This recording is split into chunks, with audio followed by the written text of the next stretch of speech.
இவ்ளோ நாளா ஆக்சிடென்ட்ல இறந்துட்டதா நினைச்சிட்டு இருந்த மது உயிரோட தான் இருக்காங்க. இத்தனை நாள் நீ உயிரோட இருந்ததை ஏன் மறைச்ச? நீ செத்துட்டதா நம்பி நான் அபிய ராகவ், உங்களுக்கு கல்யாணம் நடந்ததுல எனக்கு ரொம்ப சந்தோஷம். உங்களை ஒரு தடவை பார்க்கணும்னு நினைச்சேன். நான் கிளம்புறேன். மது ஒரு நிமிஷம், நீங்க எங்கேயும் போக வேண்டாம், எங்க கூட தான் இருக்கணும். ராகவ் அபி ஜோடி யாருக்கெல்லாம் பிடிக்குமோ இந்த வீடியோக்கு ஒரு லைக் போட்டுருங்க. ராகவ் அபி கிட்ட லவ் சொல்லுவாங்கன்னு எதிர்பார்க்கிற நேரத்துல மகாநதியில ட்விஸ்ட் கொடுத்த மாதிரி இந்த சீரியல்லையும் பழைய லவ்வர் வந்து வீட்டுக்கு வந்துடுறாங்க. வந்த உடனே ராகவ் நீ எப்படி வந்த அப்படின்னு சொல்லிட்டு ரொம்பவும் விசாரிச்சு பேசிக்கிட்டு இருக்காங்க.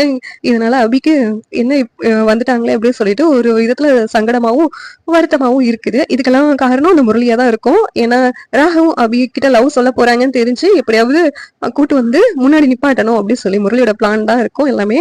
இந்த நேரத்துல சரி உனக்கு கல்யாணம் ஆயிடுச்சு சொன்னாங்க, அதை பாத்துட்டு போகலான்னு வந்தேன் சொல்லிட்டு அவங்க எக்ஸ் லவர் சொல்றாங்க. ஆனா ராகவும் சரி சொல்லிட்டு அனுப்பி விடுறாங்க. இந்த அபி நமக்கு தான் இன்னும் 6 மந்த்ல வந்து நம்மளோட கல்யாணமே எக்ஸ்பைரி ஆக போதே, அப்புறம் எதுக்கு நீங்க இங்கே இருங்க அப்படின்னு சொல்லிட்டு அபி வந்து இங்க இருக்க சொல்றாங்க. அந்த அதே மாதிரிதான் மகாநதியில எப்படி வெண்ணிலாவை காவேரி இங்க இருக்க சொல்ற மாதிரி இங்க வந்து ஸ்வேதாவை இங்கேயே இருக்க சொல்றதுனால இந்த சீரியல் வந்து அப்படியே மகாநதி காப்பி பண்ண மாதிரி இருக்குது.